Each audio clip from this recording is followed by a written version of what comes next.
നമസ്കാരം. മലയാളി വാർത്തയിലേക്ക് സ്വാഗതം. ഇന്ത്യയെ തീർക്കാൻ പുതിയ തന്ത്രങ്ങൾ മെനയണം. കശ്മീർ പിടിക്കാൻ ഏതറ്റം വരെയും പോകണം.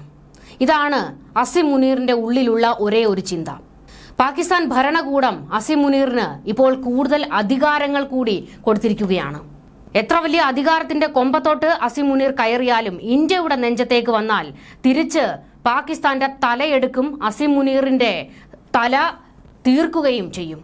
അതാണ് ഇന്ത്യയുടെ മറുപടി. എന്തായാലും ഇപ്പോൾ ഇന്ത്യയുമായുള്ള സംഘർഷത്തിന് പിന്നാലെ പാകിസ്ഥാൻ സൈനിക മേധാവി ജനറൽ അസിം മുനീറിന് സ്ഥാനക്കയറ്റം കൊടുത്തിരിക്കുകയാണ്. ഫീൽഡ് മാർഷൽ പദവിയിലേക്കാണ് സ്ഥാനക്കയറ്റം. പാകിസ്ഥാനിലെ ഏറ്റവും ഉയർന്ന സൈനിക റാങ്കാണ് ഇത്. എന്തിനാണ് അസിം മുനീറിന് ഇത് കൊടുക്കുന്നതെന്ന് വ്യക്തമാകുന്നില്ല. കാരണം സോഷ്യൽ മീഡിയയിൽ തന്നെ ഇപ്പോൾ വലിയ പരിഹാസമാണ് ഉയർന്നുകൊണ്ടിരിക്കുന്നത്. ധൈര്യത്തിന്റെ പര്യായം എന്നൊക്കെയാണ് അസിം മുനീറിനെ പിന്തുണയ്ക്കുന്ന കൂട്ടർ പാകിസ്ഥാനിലെ സോഷ്യൽ മീഡിയ സൈറ്റുകളിലൊക്കെ പടച്ചു വിട്ടുകൊണ്ടിരിക്കുന്ന റീലുകളും പോസ്റ്റുകളുമൊക്കെ. എന്നാൽ ഇന്ത്യ ഓപ്പറേഷൻ സിന്ദൂർ ആക്രമണം തുടങ്ങിവെച്ചപ്പോൾ ബങ്കറിൽ ഒളിച്ച ആളാണ് ഈ ധൈര്യത്തിന്റെ പര്യായം. എന്തായാലും ഈ പദവിയിലേക്ക് അസിം മുനീറിനെ ഉയർത്താനുള്ള നിർദ്ദേശത്തിന് പാക് മന്ത്രിസഭ അംഗീകാരം നൽകിയതായി രാജ്യാന്തര മാധ്യമങ്ങൾ റിപ്പോർട്ട് ചെയ്തിട്ടുണ്ട്. പാകിസ്ഥാനും ഇന്ത്യയും തമ്മിൽ സംഘർഷമുണ്ടായി ദിവസങ്ങൾക്ക് ശേഷമാണ് അസിം മുനീറിന് സ്ഥാനക്കയറ്റം. അതുകൊണ്ട് തന്നെ പലതും സംശയിക്കേണ്ടിയിരിക്കുന്നു. വീണ്ടും പാകിസ്ഥാൻ ഭീകരവാദികളെ ഇറക്കി ഇന്ത്യക്കെതിരെ നീക്കം നടത്താൻ തന്നെയാണ് അസിം മുനീർ തീരുമാനമെടുത്തിരിക്കുന്നത്. എന്തായാലും ഈ നീക്കം അത് പാകിസ്ഥാൻ സൂക്ഷിക്കുക തന്നെ വേണം. കാരണം ഇന്ത്യയുടെ നെഞ്ചത്തോട്ട് കയറാൻ പാക് ഭീകരരെ ഇളക്കി വിടുന്നതിൽ പ്രധാനി അസിം മുനീറാണ്. പാകിസ്ഥാൻ ഇന്റലിജൻസ് ഏജൻസി തലവനായിരുന്നു അസിം മുനീർ. 2022 സൈനിക മേധാവിയായി നിയമിച്ചത്. സൈന്യത്തിലെ ഏറ്റവും ഉയർന്ന പദവിയാണ് ഫീൽഡ് മാർഷൽ. ആ പദവിയിലേക്ക് അസിം മുനീറിനെ കൊണ്ടിരുത്തിയെന്ന് പാക് ഭരണകൂടം പറയുന്നു. ഇത് പക്ഷേ പാക് ഭരണകൂടം അറിഞ്ഞുകൊടുത്ത പദവിയൊന്നുമല്ല. കാരണം പാകിസ്ഥാനിൽ ഭരണകൂടത്തിന് എന്ത് റോളാണ് അല്ലെങ്കിലും ഉള്ളത്? പട്ടാളമാണല്ലോ അവിടെ പറയുന്നത് നടപ്പാകുകയുള്ളൂ. അതുകൊണ്ട് തന്നെ സ്വയം അങ്ങ് ഈ പദവി ഏറ്റെടുത്തതായിരിക്കും അസിം മുനീർ, അല്ലാതെ മറ്റു തരവില്ല. ജനറൽ അയൂബ് ഖാനാണ് പാകിസ്ഥാന്റെ ആദ്യ ഫീൽഡ് മാർഷൽ.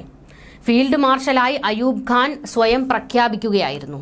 സാം മനേക്ഷായും KM കരിയപ്പയുമാണ് ഇന്ത്യയുടെ ഫീൽഡ് മാർഷൽമാർ. കശ്മീരിലെ പഹൽഗാമിൽ ഏപ്രിൽ 22 ഭീകരർ നടത്തിയ ആക്രമണത്തിൽ 27 പേരാണ് കൊല്ലപ്പെട്ടത്. കേരള, കർണാടക, തമിഴ്നാട്, മഹാരാഷ്ട്ര, ഒഡീഷ തുടങ്ങിയ വിവിധ സംസ്ഥാനങ്ങളിൽ നിന്നുള്ളവരാണ് കൊല്ലപ്പെട്ടത്. കൂടാതെ UAE, നേപ്പാൾ സ്വദേശികളും കൊല്ലപ്പെട്ടിരുന്നു. 20 പേർക്ക് പരിക്ക് പറ്റിയിരുന്നു. ഈ ആക്രമണത്തിന് പിന്നിൽ അസിം മുനീറിന്റെ കൃത്യമായ പ്ലാനിംഗ് ഉണ്ടായി എന്നാണ് ഇന്ത്യ കണ്ടെത്തിയിരിക്കുന്നത്. അതായത് പാക് ഭീകരർക്ക് വേണ്ട എല്ലാ പിന്തുണയും കൊടുത്തത് അസിം മുനീർ സംഘമാണ്. പഹൽഗാം ആക്രമണത്തിന് പിന്നാലെ ഓപ്പറേഷൻ സിന്ദൂർ എന്ന പേരിൽ ഇന്ത്യ പാകിസ്ഥാനിലെ വിവിധ ഇടങ്ങളിൽ ആക്രമണം നടത്തി. ഭീകര ക്യാമ്പുകളും പാകിസ്ഥാൻ പട്ടാളത്തിന്റെ വ്യോമത്താവളങ്ങളും തകർത്തെറിഞ്ഞിരുന്നു. പാക് സൈന്യം നടത്തിയ ചർച്ചയെ തുടർന്നാണ് ഇന്ത്യ പിന്നീട് വെടിനിർത്തലിന് തയ്യാറായത്. അതായത് കരഞ്ഞ കാല് പിടിച്ചപ്പോഴാണ് വെടിനിർത്തലിന് ഇന്ത്യ സമ്മതം മൂളിയത്. എന്നിട്ടും ഒരക്ഷരം പോലും അസിം മുനീർ പ്രതികരിച്ചിരുന്നില്ല. പകരം പാകിസ്ഥാന്റെ മന്ത്രിമാരൊക്കെയാണ് വന്നു നിന്ന് പ്രതികരിച്ചത്. അതായത് നാണം കെട്ടു അസിം മുനീർ. ഷഹബാസ് ഷെരീഫിന്റെ അധ്യക്ഷതയിൽ ചേർന്ന യോഗമാണ് ഫീൽഡ് മാർഷൽ പദവിയിലേക്ക് അസിം മുനീറിനെ ഉയർത്തുന്നതിന് തീരുമാനമെടുത്തത് എന്നാണ് വിവരങ്ങൾ. പഹൽഗാം ഭീകരാക്രമണത്തെ തുടർന്ന് ഇന്ത്യയുമായുള്ള ഏറ്റുമുട്ടലിനെ വിജയകരമായി നയിച്ചു എന്ന അവകാശവാദത്തിന്റെ പേരിലാണ് സ്ഥാനക്കയറ്റം കൊടുത്തിരിക്കുന്നത് അത്രേ. എന്തിന്? ബങ്കറിൽ പോയി ഒളിച്ചതാണോ വിജയകരമായി സേനയെ നയിച്ചു എന്ന് ഇപ്പോൾ ഷഹബാസ് ഷെരീഫ് പറഞ്ഞിരിക്കുന്നത്? അതായത് സ്വന്തം സൈന്യത്തെ പൂർണ്ണമായും കൈവിട്ട് സ്വയരക്ഷയ്ക്ക് വേണ്ടി ബങ്കറിൽ ഒളിച്ച വെറും ഭീരു, അതാണ് അസിം മുനീർ. അല്ലാതെ കൂടുതൽ ഡെക്കറേഷൻ ഒന്നും വേണ്ട. ഷഹബാസ് ഷെരീഫ് പറഞ്ഞിരിക്കുന്നത് അസിം മുനീറിന്റെ മാതൃകാപരമായ പങ്കിനെ മാനിച്ചാണ് മന്ത്രിസഭ തീരുമാനം എടുത്തത് എന്ന്. സമീപകാല സംഘർഷത്തിൽ സ്വയം വിജയം അവകാശപ്പെടുന്ന പാകിസ്ഥാൻ ഇരുട്ടുകൊണ്ട് ഓട്ടയടയ്ക്കുകയാണ്. ഇന്ത്യൻ വ്യോമാക്രമണത്തിൽ പാക് വ്യോമത്താവളങ്ങൾക്ക് സംഭവിച്ച നാശനഷ്ടങ്ങൾ ലോകമെമ്പാടും കണ്ടെങ്കിലും അതെല്ലാം കണ്ടില്ലെന്ന് നടിക്കുകയാണ് പാകിസ്ഥാൻ. അതിന്റെ ഭാഗമായുള്ള മേനി നടിക്കലാണ് അസിം മുനീറിന്റെ സ്ഥാനക്കയറ്റവും, അല്ലാതെ വേറൊന്നുമല്ല.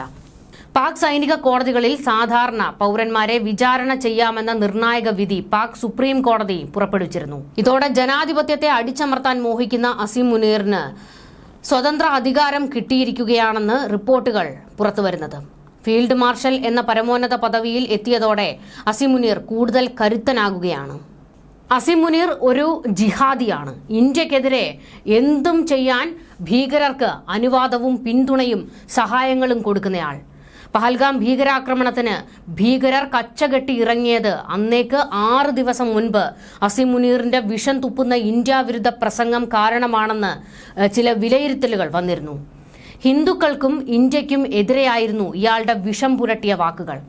പാകിസ്ഥാനിലെയും പാക് അധീന കശ്മീരിലെയും 9 ഭീകര കേന്ദ്രങ്ങൾ തകർക്കുകയും 11 വ്യോമതാവളങ്ങൾക്ക് സാരമായ കേടുപാടുകൾ വരുത്തുകയും ചെയ്തിട്ടും ഷഹബാസ് ഷെരീഫ് വിജയം തങ്ങളുടേതാക്കി സ്വയം അങ്ങ് നിർവൃതി അടയുകയാണ്. ഇനി പാകിസ്ഥാന്റെ സേനയെ മുന്നിൽ നിന്ന് നയിച്ചുവെന്ന് ഷഹബാസ് ഷെരീഫ് പറയുന്നുണ്ടല്ലോ, അതെന്തായിരുന്നു എന്നുകൂടി നമുക്കൊന്ന് നോക്കാം. ഇന്ത്യ പ്രത്യാക്രമണങ്ങൾ തുടങ്ങിയപ്പോൾ തൊട്ടടുത്ത നിമിഷം പാകിസ്ഥാൻ സൈനിക മേധാവി ബങ്കറിൽ അഭയം തേടി. ഇസ്ലാമാബാദിൽ ആദ്യ വെടി പൊട്ടിയപ്പോൾ പാകിസ്ഥാൻ പ്രധാനമന്ത്രി ഷഹബാസ് ഷെരീഫും ജീവനും കൊണ്ടാണ് ഓടിയത്. ഇരുവരെയും പിന്നീട് എവിടെയും കണ്ടില്ല. റാവൽപിണ്ടിയിലെ നൂർഖാൻ വ്യോമത്താവളത്തിൽ ഇന്ത്യ ആക്രമണം നടത്തിയപ്പോൾ പാക് സൈനിക മേധാവിയായ അസിം മുനീർ ബങ്കറിൽ അഭയം തേടിയതിന്റെ വിവരങ്ങൾ പാകിസ്ഥാനിലെ ചില മാധ്യമങ്ങളിൽ നിന്ന് തന്നെ പുറത്തു വന്നിരുന്നു. 3 മണിക്കൂറോളം അസിം മുനീർ ബങ്കറിൽ ചെലവഴിച്ചുവെന്നും സേനാ വൃത്തങ്ങൾ പറഞ്ഞത്. പാകിസ്ഥാന്റെ വ്യോമത്താവളങ്ങളിലേക്ക് ഇന്ത്യയുടെ മിസൈലുകൾ പതിച്ചപ്പോൾ പാക് സൈന്യം ഭയക്കുകയും സുരക്ഷ മുൻനിർത്തി അദ്ദേഹത്തെ, അതായത് അസിം മുനീറിനെ ബങ്കറിലേക്ക് മാറ്റി എന്നൊക്കെയായിരുന്നു പിന്നീട് പാക് പട്ടാളം വാദിച്ചത്. അന്നു മുതൽ അസിം മുനീർ സുരക്ഷിതമായ ഒരു വീട്ടിലാണ് കഴിയുന്നത്. ഇതുവരെ പുറത്തേക്ക് വന്നിട്ടില്ല എന്നും ചില വിവരങ്ങളുണ്ട്. പിന്നീട് റാവൽപിണ്ടിയിലുള്ള ജനറൽ ഹെഡ്ക്വാർട്ടേഴ്സിലെ ഓഫീസിലേക്ക് തിരിച്ചെത്തിയിട്ടില്ല എന്ന പരിഹാസം പാകിസ്ഥാനിലെ മാധ്യമങ്ങൾ തന്നെ, അതായത് അസിം മുനീറിനെ എതിർക്കുന്ന ഒരു വിഭാഗം വ്യക്തമാക്കുന്നുണ്ട്. ഇതുമാത്രമല്ല, ഏറ്റവും വലിയ നാണക്കേട് സ്വന്തം കുടുംബത്തെ തന്നെ പാകിസ്ഥാനിൽ നിന്ന് അസിം മുനീർ മാറ്റി എന്നുള്ളതാണ്. അതായത് പാകിസ്ഥാനിൽ ഇന്ത്യ ആക്രമണം തുടങ്ങിയതോടെ ഇനി രക്ഷയില്ല എന്ന് കണ്ടതോടെയാണ് കുടുംബത്തെ നയതന്ത്ര പാസ്പോർട്ടുകൾ ഉപയോഗിച്ച് പാകിസ്ഥാനിൽ നിന്ന് പറഞ്ഞയച്ചത്.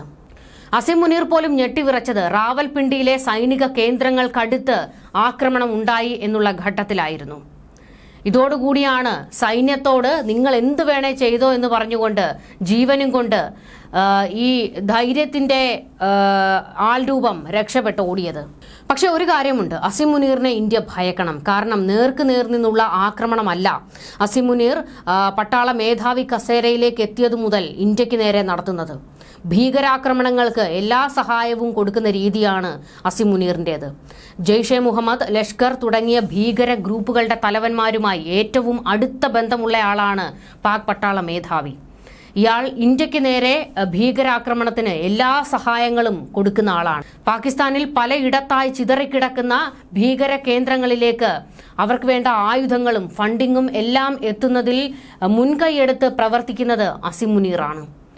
അതുകൊണ്ട് ഇനിയും അസിം മുനീറിനെ ഭയക്കണം. ആ തല വീഴുന്നതുവരെ ഇന്ത്യ അയാളെ നിരീക്ഷിച്ചുകൊണ്ടേയിരിക്കണം. ന്യൂസ് ഡെസ്ക് മലയാളി വാർത്ത.